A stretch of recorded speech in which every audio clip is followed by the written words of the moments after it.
Lallan top में हम लोगों को एक चीज़ समझ में आई, उसके आधार पे कह रहा हूं कि पढ़ो। वो महान लोग कहते हैं मेरा जीवन ही मेरा संदेश है। एक कहानी सुनी थी हम लोगों ने। कहानी ये थी कि अगर सब लोग तालाब में एक एक लोटा दूध डालेंगे तो कल्याण हो जाएगा। अब सुबह गए तो पानी से भरा हुआ था, सबने सोचा बाकी सब तो दूध से डाल ही रहे हैं, हम अपना लोटा पानी का डालाते हैं, और सबने यही सोचा। इंटरनेट पर अभी क्या हो गया है, जिसकी हम भी पैदाइश हैं और आप भी अपनी पहचान का एक बड़ा हिस्सा, बड़ी खुराक वहाँ से पाते हैं, कि वहाँ सब लोग रिप्रोड्यूस करने में लगे हुए हैं। जबकि एक महान दार्शनिक कई बरस पहले कह गया है कि ये चर्चा फेसबुक पर है, मज़ा बस एक लुक में है, हंसी चेहरे का कौन बार बार दीदार करता है। सलमान खान नाम के एक दार्शनिक हुए हैं। एक तो राजस्थान में उनका नाम बोलते ही उनको डर लगने लगता है ना। वो चलो बुलावा आया है, जेलर ने बुलाया है। नहीं भाई अब बदल गया है, ऐसा भाई के चाहने वालों ने कहा। पर भाई का नहीं पता, पर जीव विज्ञान के विकास के क्रम में ब्लैक बग जरूर बदल गए हैं। अब वो गाड़ी देख के दूर भाग जाते हैं। तो इंटरनेट की इस दुनिया में जब हम दाखिल हुए तो हमें समझ में आया कि साहब कोई आर्टिकल लिखना है, फर्ज करिए जेएलएफ पर आर्टिकल लिखना है, तो अभी पॉपुलर विधि ये है कि जेएलएफ पे जो कुछ लिखा गया है उसको पढ़ो, रिहैश करो और फिर एक लिख दो। कोई दूध नहीं डाल रहा है तालाब में कि जेएलएफ जाओ, 5 रोज अपनी नज़र खपाओ और फिर कच्चा पक्का सच्चा कुछ लिखो। क्योंकि इस लिखने के लिए आपको खूब पढ़ना है। पढ़ना सिर्फ किताबें नहीं है, लोगों को पढ़ना है। पर हम लोग व्यस्त हैं अपने हिस्से के लाइक्स गिनने में, हम व्यस्त हैं गुस्से से भरे कमेंट्स करने में, क्योंकि हमें लगता है कि जो है वो हमारा ही खेला है। हमने साहब बता दिया ये जर्नलिस्ट बिक गया है, हम उसका अकाउंट देख के आए हैं। हमने बता दिया ये नेता बहुत घातक है और इस अभिनेता को तो राष्ट्रपति भवन में बुला के देशद्रोही का तमगा दे देना चाहिए। मैंने तय कर लिया है। हमारी ज़िंदगी में संशय की कमी हो गई है। हम अपने बिलीफ पर डाउट करना बंद कर चुके हैं। हमें लगता है कि जो हम सोच रहे हैं वही सच है, इकलौता सच है, और जो उस सच को नहीं मानेगा मैं उसका सर फोड़ दूंगा। और उसके बाद मैं पत्थरबाजों को भी गुस्से में कुछ लिखूंगा कि ये देश के विरोधी हैं। तो इन सब के बीच जब हम पढ़ते हैं, कुछ भी पढ़ें, वो किसी बहुत सस्ते शायर की 5 रुपए में लुगदी पेपर में बिकने वाली शायरी भी हो, जिसको टेम्पो के पीछे पेंट करने वाले खूब इस्तेमाल करते हैं। मतलब मैं आपको बताऊं, एक वाक्य है, बुरी नज़र वाले तेरा मुंह काला। इसके आगे में, इसके पहले, मतलब अगर ये दूसरी लाइन है कपलेट की, तो मैं पहली लाइन में इतनी विविधताएं देख चुका हूं। जैसे एक कोई पेंटर बचपन में गणितज्ञ बनना चाहता होगा, पर हालात ने उसे पेंटर बना दिया, तो उसने लिखा 24 के फूल और 54 की माला, बुरी नज़र वाले तेरा मुंह काला। मैंने कहा ये भी गुलजार है, उनको 116 चांद की रातें आ रही थी, ये 24-54 में खर्च हो रहा है। तो पढ़ना बड़ा ज़रूरी है। पर यह बात भी देखिए कही जा रही है, लिखी नहीं जा रही है।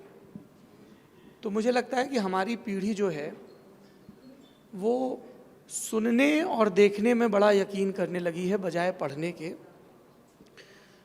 क्योंकि हम लोग डरते हैं।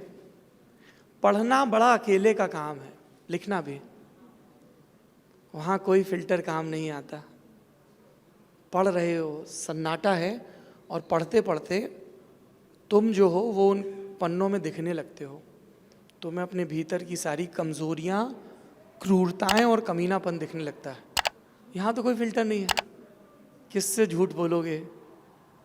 खूब तुमने तोची रैना की आवाज़ में रे कबीरा वाले गाने सुन लिए, वर्ल्ड मैप पर 4 झंडे लगा दिए, फेवरेट कार, स्लैम बुक भी हमारे ज़माने में भरते थे, है ना।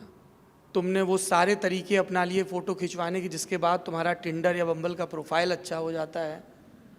पर कुछ काम नहीं आता जब आप अकेले हो और पढ़ रहे हो, क्योंकि अचानक से बिना किसी पूर्व चेतावनी के आपको वो शब्द सुनाई दे गया है जो है खुल जा सिमसिम, एक गुफा खुल गई और अब आप दाखिल होते हुए डर रहे हो, क्योंकि भीतर सब तरफ आईने हैं और आप ही दिख रहे हो। और लिखने में भी यही होता है। जैसे हम लोग झूठ लिखते हैं ना, हमें पता चल जाता है, भले ही हम उसको आगे सरका दें। एक बार तो आता ही होगा हम कितने शातिर हैं कि आज बॉस को क्या बनाया, sir not feeling well because of this this this, या घर में ऐसा हो गया, जबकि रात में जो स्कॉच पी थी वो 30 की जगह 90 ml की बन रही थी। पर ये सब दुनिया के झमेले हैं, सब एक दूसरे से झूठ बोलो, अरे क्या लग रहा है, फिर टपली मारो पीछे से, क्या झंड की मैंने इसकी। पर अपने अकेलेपन में क्या करोगे, जब सिर्फ पढ़ रहे हो, सिर्फ तुम हो और तुम्हारे सामने लिखी हुई इबारत है या लिख रहे हो, उस एकांत में हमें डर लगता है, क्योंकि हम धीमे धीमे अपने प्रति भी क्रूर हो गए हैं, गुस्सैल हो गए हैं। कुछ खांचे हैं जो हमें दे दिए गए हैं, कुछ रंदे हैं किसी बढ़ई के जो हमारे हाथ में थमा दिए गए हैं। हम अपने आप को लगातार छीलने में लगे हैं, क्योंकि हमें वैसा बन जाना है जैसा इंस्टाग्राम पर दिखता है। कितनी सुंदर दुनिया है इंस्टाग्राम की, और उस सुंदर दुनिया को देख के, यार इसके पास ये वाली कार है, इसके पास ये वाला फ़ोन है, इसकी ये वाली ड्रेस है, अपने पास क्या है, कुछ नहीं है। तो इस दुनिया से भी पार पाने का एक तरीका है, और वो भी पढ़ने का ही तरीका है। मुक्ति और कहीं नहीं है, पढ़ने में है। अपनी दादी की अंतर्देशी पत्र की वो फाइल निकाल लो जो बहुत दिनों से रद्दी में पड़ी है। किसी अखबार के संडे एडिशन का कोई टुकड़ा निकाल लो, कुछ ना हो तो 2 साल पुराना वो कैलेंडर निकाल लो जिसमें धोबी या दूध वाले का हिसाब लिखा है, पर कहीं किसी तरफ से एक कोना पकड़कर पढ़ना शुरू कर दो। पढ़ोगे तो अपने भीतर के सन्नाटे से 2-4 होगे। पढ़ोगे तो समझ में आएगा कि दुनिया किसी IT सेल का चलाया हुआ ट्विटर ट्रेंड भर नहीं है, फेसबुक पर की गई एक टिप्पणी भर नहीं है, एक वीडियो भर नहीं है, एक इंस्टाग्राम की पोस्ट या रील भर नहीं है। पढ़ोगे, अपने डर से 2-4 होगे, तो फिर डर कम लगने लगेगा। डर कम लगेगा तो किसी बूढ़े या बच्चे का मजाक नहीं उड़ाओगे, माफ़ करना सीख जाओगे, दूसरों को भी और खुद को भी, क्योंकि हम सबसे ज़्यादा क्रूर अपने लिए हो रखे हैं। हमने बहुत अपने दिमाग में वज़न डाल रखा है, CTC इतना ना हुआ तो दुनिया नाकामयाब कह देगी, पेंट हाउस तो होना ही चाहिए, ऑल्टो से तो अब कौन ही चलता है, और मोबाइल 2 साल लगातार इस्तेमाल करोगे तो समाज बहिष्कृत कर देगा, जबकि ऐसा कुछ नहीं है।